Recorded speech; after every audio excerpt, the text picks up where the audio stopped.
Hey guys, welcome to another video. Today we're looking at this BMW M135i. As you can probably tell, it is fairly kitted out with BMW M accessories.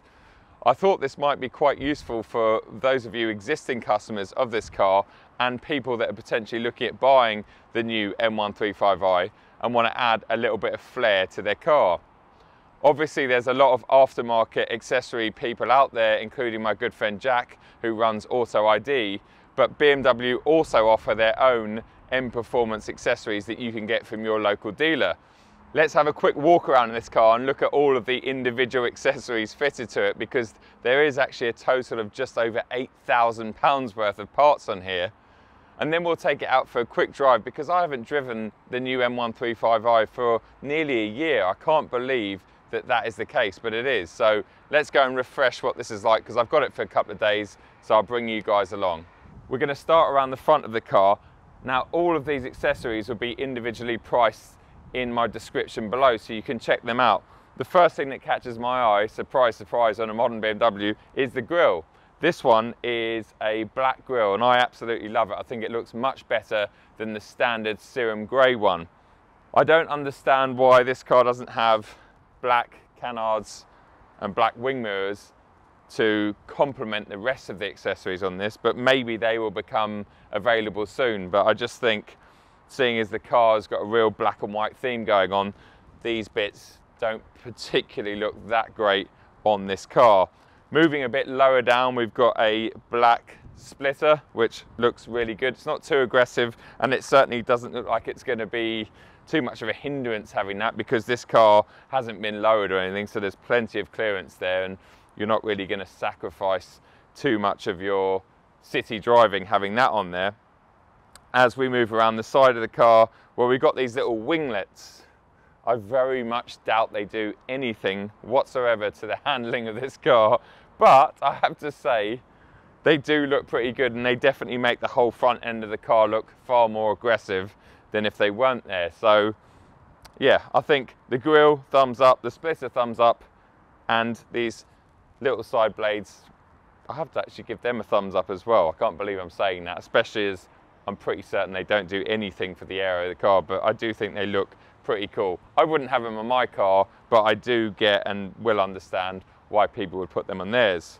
Now, along the side of the car, the wheels obviously stand out massively, and I have to say I've got a bit of a mixed opinion on some of the BMW M accessory wheels. Some of them look really good, some of them not so great. Obviously, I absolutely love my 763M wheels, but I really like these as well. They are just over £3,000 though, so they're not cheap. But you could then use your original wheels as a set of winter wheels, or you could flog them on eBay, I'm sure, for about £1,000 or something, so they'll end up costing you a bit less. These have also got the floating center caps, which is becoming a bit of an M accessory theme. I actually have them on my 7 Series. Rolls-Royce have always run them on their premium cars, and that's now trickled down, because it's the same company effectively, into an M accessory. Something else that you can't miss along the side of this car, unfortunately, is that decal. I'm really not a fan of it. It does look like it's a bit of plastic been stuck on the side of the car, but it's actually just a sticker. There's 2 reasons I don't like it. Number one, I just think it doesn't look great on any BMW. I'm really not a big fan of it. And number 2, because it's got a massive M Performance sticker on the sticker. Doesn't need to shout about it. I think it would look much better if it was just black and it didn't have the M Performance sticker on there. But maybe that's just me, maybe I'm just being a cynical old man, but really not a fan of pretty much any stickers down the side of a car. I think the only manufacturer that can get away with doing that is Porsche with their GT cars, but on this it just looks a little bit chavvy. Just below the fairly tacky stickers are these side sills, which I think actually look really good. They add a lot of aggression to the car from the side and from the front, and they kind of remind me of the little wheel spats that you get on the M2 and M2 competition. So I have to say the side sills get a thumbs up from me as well. Moving around the back of the M135i, you can see why I've said that. That's not a bad thing, is it? Because the A45 is a fantastic looking hatch.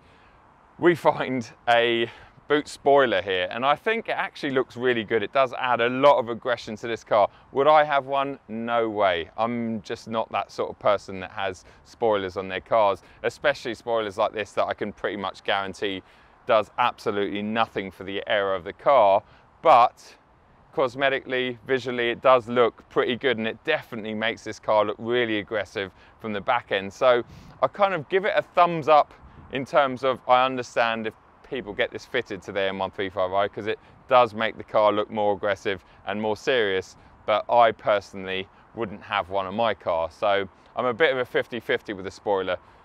Unfortunately, it does have a big M Performance sticker on it, and I'm just not the biggest fan of those, as you know. So I wish that was optional or not there at all, because I think it would be far more classy without M Performance written on it. But I'm sure a lot of you 18, 19-year-olds might disagree with me, and it just might be me being of a different age group.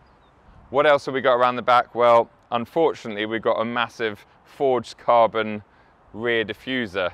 Again, I can't imagine that does anything for the aero of this car, and it's all cosmetic. And I just think that that doesn't go with anything else in the car. And in fact, the next thing I'm going to talk about are the really nice exhaust pipe tips. They're carbon and titanium, and they look fantastic. They look really expensive, not tacky at all.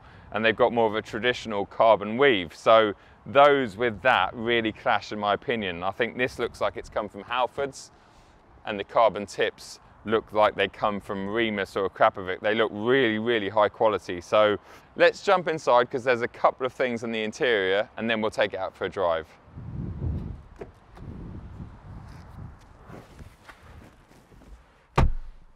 Whew.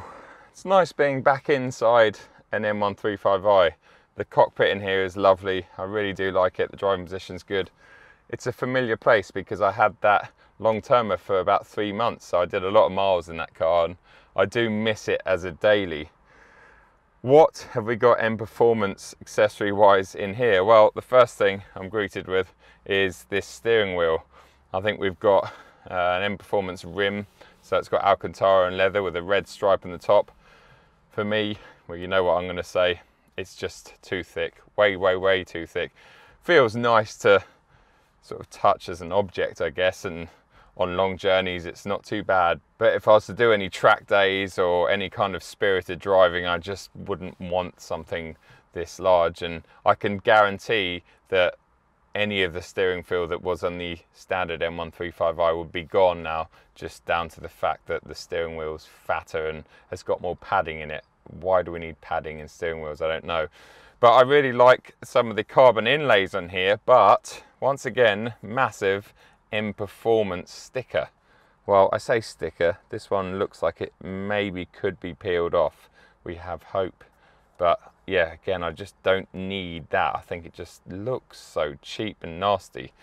This has also got some really nice, they look like carbon paddles. Really nice, actually. They look good, they feel good, and they complement the carbon inserts. So yeah, I'm mixed opinions about this wheel. I love the paddles, I like the inserts, but not the horrible sticker. But the actual, yeah, the steering wheel, the rim itself is just too big. Again, that's just my personal preference. In terms of anything else in here, well, we've got some M Performance floor mats. Whoa. Again, they've got a massive M Performance written on them. Really not my bag, but I guess someone who likes all of this M Performance branded stuff is probably going to want some mats just so they can have another 2 M Performance logos in their car. Back on the road in the new M135i. I had forgotten how comfortable this car is. I've just sat in about half an hour's worth of traffic, and it's just so easy in here. It really is. Knock everything back into comfort, and it's a very relaxing, very easygoing car to drive. Very spacious in here as well, considering this is effectively the smallest BMW that you can buy. I much prefer this over the 2 Series Grand Coupe or the M235i. I just think it looks much better with or without these M accessories on it. Proportional wise, it just looks fantastic, and I actually really like it in white. I don't think I've driven a white one before, but again, the white really works well with a lot of the black parts that are on this car. What does it feel like handling wise? Well, actually the front end feels really good, and I think that's got a lot to do with the fact this has got the 19s on it. Not necessarily the fact it's got the M Performance 19s, but these M135i's with the 19s on them just gives you a much better front end, less understeer. And the long term I had the non-optional 18s, which give you a better ride, but the tyres and the smaller contact patch on those just really don't offer you that ultimate grip, and also don't give you the real sharp handling that this car feels like it's got. It really does feel good. The front end feels quite impressive. Does it feel like a BMW? Obviously, I've spent the most amount of time in my M2 competition over the past 9 to 12 months, and that feels like a BMW to me. Even something like that ridiculous X5N competition I had recently, that still feels like a BMW, because when you put your foot on the floor, it wants to rotate. It feels like it's rear wheel driven, even though that's got a X-Drive system or an MX drive system. Whereas these new 1 Series, unfortunately, are fundamentally front wheel drive cars that have got a extra drive heading to the rear wheels. So most of the drive is through the front wheels, and therefore it doesn't really feel traditionally like a BMW to me. But there is no denying that these are very capable cars, and I still really want to one day, if I can get budget from somewhere, because hiring a track and doing all that sort of thing is so expensive, and I certainly can't afford it. But I would love to put one of these, a base spec one of these, against a base spec end of the run sort of 2018 or 19 M140i around a small circuit, and just see, because I'm fairly confident that the front end on these is better than the previous F20 M140i. Just even at slow speeds, just turning in here, it's just got a really nice front end, and I think that front end and stability would shine on track. And I also think there's no denying that if the track was a bit damp or wet, then this would probably be quicker. But in a straight line, we know stock version of the new M135i is certainly slower than the outgoing M140i. I was recently lucky enough to drive Imran from Evolve's Mini GP3, which obviously shares a lot of the running gear with this car. There's no denying the GP3 feels faster and much sharper, and you'd expect that. It's a lot lighter and it is a more focused car. I haven't driven a GP3 on the road yet, and I can guarantee that it will be nothing as comfortable as this M135i is. It's just such a lovely, easy car to sit back and do some miles in. So there's always going to be that balance of fun and sort of practicality and comfort. For instance, my M2 competition on a long journey is a little bit tiresome, especially in the manual setup that I've got. It's always droning away, the gears aren't long enough, the ride's a little bit harsh, and it's nothing like this. So on long journeys I would have this every day of the week, and this has also got the latest infotainment system, and it's almost like a nicer cabin to be in. But then there's no doubting that on a circuit or on a spirited drive, my M2 competition is hands down better than this car will ever be. But in terms of bang for buck, we're just seeing some good deals on these at the moment. We're seeing a lot more of them out there. I know Tony's selling lots and has been for the past 6 months or so, and it's really nice to see some really exciting Instagram pages being set up by owners, and you know, they're starting to become not the cult car that the original M135i was, but people are warming to these now, and it's great to see the likes of, well, BMW and the M Performance accessories, and people like Jack Auto ID improving the standard look of the car, and really yeah, getting the best out of the way this hatchback looks.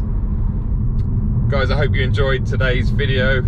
Remember to check out the description for any of the individual pricing for the accessories that are on this car. This isn't an advert and wasn't a paid video. I just thought that it might be quite interesting to show you lot sort of what's available from BMW Direct for your M135i.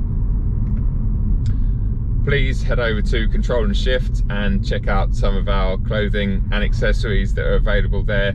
Any of the profits go to myself and Jonathan and will therefore go towards future content. So I appreciate all the support. Please give us a thumbs up if you enjoyed this video, and let us know in the comments what you think of the accessories that are on this car, which ones you like and which ones you don't like, because I was very honest with my opinion. Till the next time, thanks for watching and I'll see you soon. Cheers.